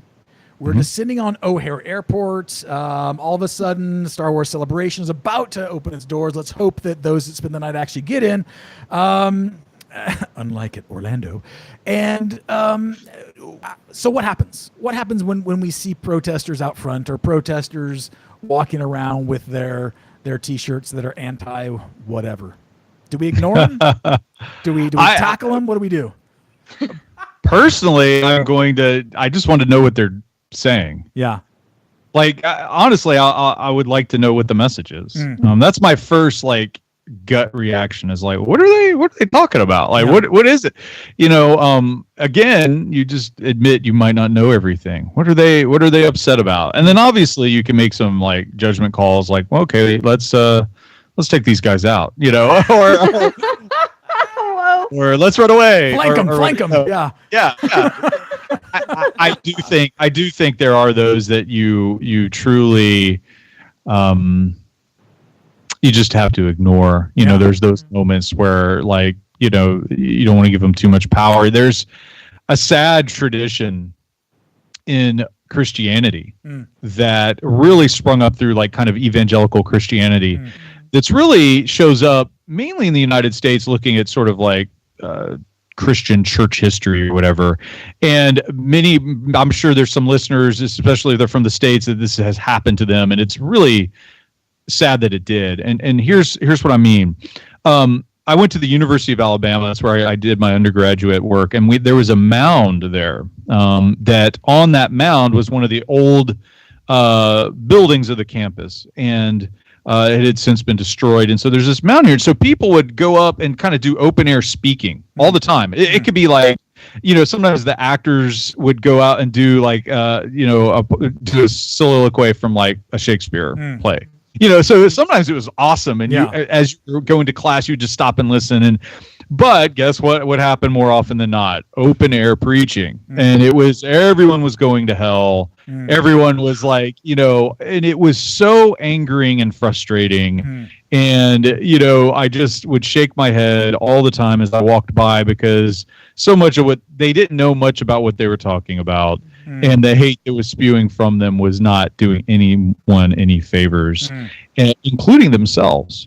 And so it got to the point where a lot of students started talking, because at the time that I was a student there, the enrollment was, I think, including graduate students, 20,000. So, you had a lot of students going by this place, and it just more and more people just said, ignore it, ignore it. They're just speaking. Now, if it goes to something else, like, if they're trying to harm people, like physically, yeah, you do something about it. But we ended up just getting to a point where we just ignored them, just walk by. It was the same group of people, but we would just walk by and just ignore them. They would speak at us, we just ignore. Sometimes you just have to do that. It strips their power away. Eventually, I think this was my junior year. Slowly, those numbers of those speakers dwindled, and then it was non-existent. So. But yeah, we might just have to ignore some people in Chicago. Yeah. I'm actually considering setting up, if you're familiar with like Peanuts and Lucy in her little 5-cent psychiatrist booth, I might just set it up there right around the food court. Oh, yeah. Give me your Tell me why I'm wrong. Yeah, I'll just take complaints. $1 nickel, I'll listen to whatever you got. Why I'm wrong? Yeah. Yeah, convince me why I'm wrong. There you go. Killing. Oh my goodness. Well, listen, great conversation, and I think that as with all these conversations that we put into the Closer Look segment, it's not meant to be exhaustive. It's just hopefully as the French would say, the amuse-bouche, right? It's that taste that wets the palate at the beginning before the meal actually begins, and hopefully the conversation continues beyond here, not just for our team, but certainly for everyone tuning into the podcast and to the live stream, and that. Again, yes, mute those folks if you want to, but at the same time, be cautious that you don't unnecessarily put yourself into a cocoon and then wall yourself off, because I think there does need to be some bridge building, and it'll be like Poe and Lars Santake at the beginning of Force Awakens. Who talks first? You talk first. I talk first. Okay. Me? You go. Yeah, I go? that's exactly right. All right, Tauntaun, stick around. We'll be right back to wrap things up. We're not done yet. Wrap it up.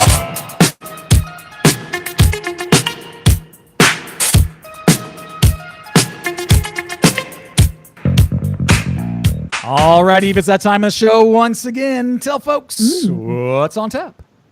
Yes, every Monday, as you guys know, you can catch us streaming live on Twitter or YouTube starting at 7:15 Pacific, which is 10:15 Eastern and Neil Lowry time, somewhere in the 3 o'clock range in the UK. So just head on over to our Twitter by searching at Unmistakably SW or Unmistakably Star Wars on YouTube, and you will find us. Join in.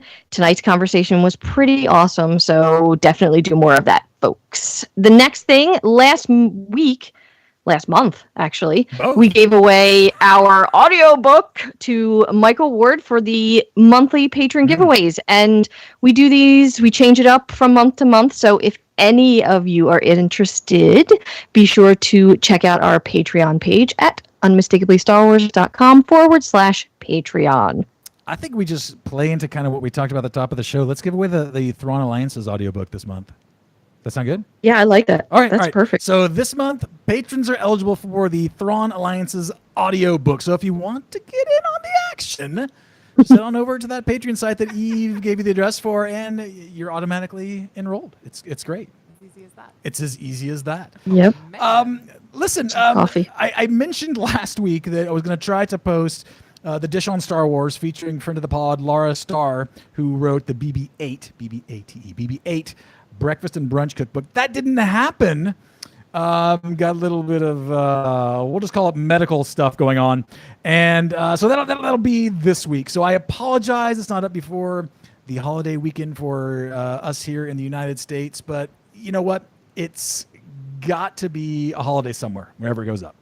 I mean, somebody's celebrating something somewhere. Absolutely. Right. So, indeed, that will be up as well. We're also going to put out, we've got our final installment of Podme, which of course includes Amy Wishman as well as our sister shows from Sky Talkers Pod. That'll be coming out as well. Listen, one of the great things about being part of Fandom is, quite frankly, the privilege to sit here each week and hang out with friends and talk Star Wars. And I think what's interesting for those that are listening or watching, we, even as close as we all are as friends, we don't agree on everything when it comes to Star Wars, right? We just don't. But quite frankly, that's part of the fun, right? That's part of the fun. But we don't have to love Ewoks, Bex. I'm sorry, I shouldn't have said it like that. I understand that your affinity for Ewoks is greater than mine. But what's great is we get to hopefully to share that with others, and I think that's cool. And so for those of you that are part of the extended USW family, thank you for hanging out with us each and every week, whether it's on the live stream or in the digital docking bay through iTunes, Stitcher, wherever it is on our website. And listen, we honestly want to engage and interact with you. So when we say at the end of the pod, let us know what you think, we actually mean that. It's not just like some silly throwaway line. We actually want to know what you think. Let me put it this way. Talking about the division in Fandom and the science that we went through tonight, in your experience or your perspective, what's honestly a good way to extend the olive branch, to go and actually engage, not with the people we've talked about that will always be the negative Nellies and always there to hurt people regardless, but the people that have honest criticisms about whatever. What's the best way to actually reach out and have constructive dialogue and rise above just the low bar of just civility to actually go a little beyond? With that, I also always want to make sure that our patrons are thanked. You guys, listen, for those of you who are patrons, we realize it is a financial commitment and it's a financial sacrifice as well. And we realize that you guys are taking some of your hard-earned money and are sharing it with us to make sure that programming is always on point and quality and allows us to do a lot of other fun things as well. So for those of you that are making the financial contributions, whether it's $2 on up to $100 a month, we thank you. We thank you for choosing us as the recipient and benefactor of your hard-earned money. So thank you. That truly humbles the entire team.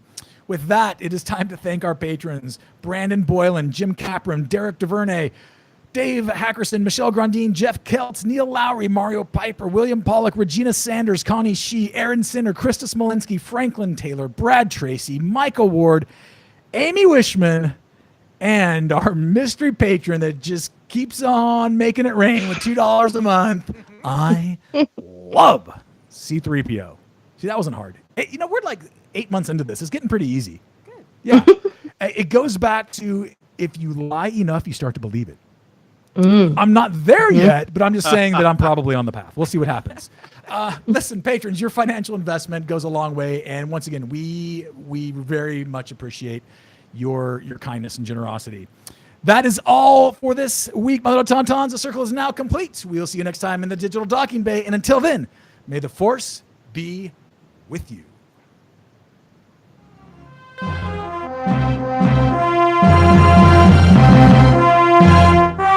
Unmistakably Star Wars is a member of the Star Wars Escape Pods Network.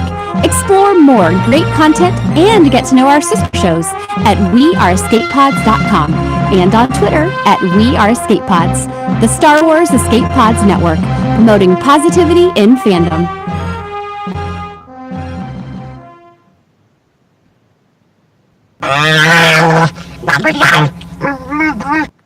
This party's over. Hold on. And we're clear. Woo! Good times. Yes. Eve, is Neil still with us? Let me see. Carl was actually hanging out with us all night. What's up, Carl? I was going to ask Jeremy if Carl and Jeremy did lightsaber duels on the little mound at U of A, but... No, we didn't. Sadly. Carl is coming to celebrate. Carl's, I think, driving his 1978 conversion van with airbrushed Star Wars on the outside to. Yes. Yes. Jason was asking. Yeah. Like, is Carl coming? Oh yeah. I think so. I think the whole band's going to be there. It's going to be pretty exciting. It's going to be pretty exciting. Get the band back together. That's right. We are. We're going to turn up to 11, especially with our USW karaoke. Yep. Neil is on, by the way. Oh, hey, Neil. Thank you, my friend. Yeah, we're gonna go karaoke. I think we're gonna. I still think we need to call out other podcasts. That would be pretty epic. We work on a routine secretly, even though I'm broadcasting it right now. We work on a routine secretly. We could even go like have matching outfits. And it's like, hey, we're doing this little casual get together. A seamstress. We're doing this little casual get together. Sergeant Peppers. We thought it'd be fun. We thought it'd be a good to have camaraderie, to just have some laughs. Totally low key, don't sweat it.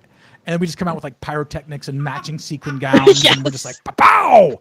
Dry ice. In sequin gowns. Yes. All of us. If you think I won't rock a sequin gown, you're absolutely smoking crack. I know you will. Okay, thank you.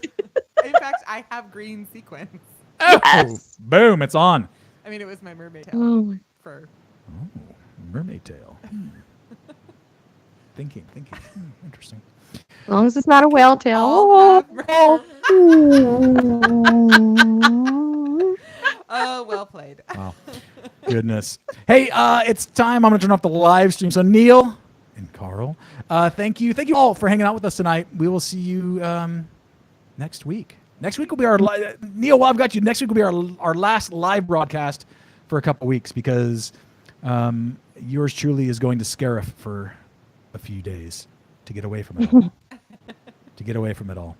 I'm glad I said that now because I would like wake up in Scarif freaking out because Neil was going to like set the alarm to get up at 3:00 in the morning his time and there'd be just like static, nothing, flatline. So next week is our last week for 2 weeks. Yeah, for 2 weeks. All right, let me disengage.